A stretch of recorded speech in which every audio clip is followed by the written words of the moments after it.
Bee Monster Laboratory here. I've had this clock now for several weeks, and I'd like to share with you what I like about it and what really stands out. It was sent to me as a review product by Lacrosse Technology, and having been able to use it for a while, I want to go ahead and tell you some of the things that I really like. First of all, I like the large display. These are 1¼ inch digits, which are perfect for me. When I wake up, I can see them. They're big and bold, and I really like that. I also like the fact that this display is backlit, and that backlight has two settings. It has a brighter setting. It can provide a little bit of light if you need like a night light in your bedroom, or you can turn it down a little bit. Now this will provide a little bit of light as well, but not quite as much. And another one of my favorite things about this clock is the slow color changing LED mood light. So basically you hit the button right here one time, and you set the brightness. It can go all the way up to 15, which I always keep it the brightest anyway.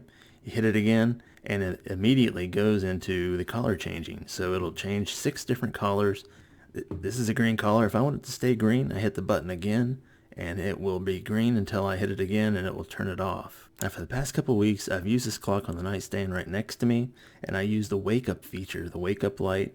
Now that you see this bulb down here, 30 minutes before the alarm goes off, a white light will come on and be at full brightness by the time the alarm goes off.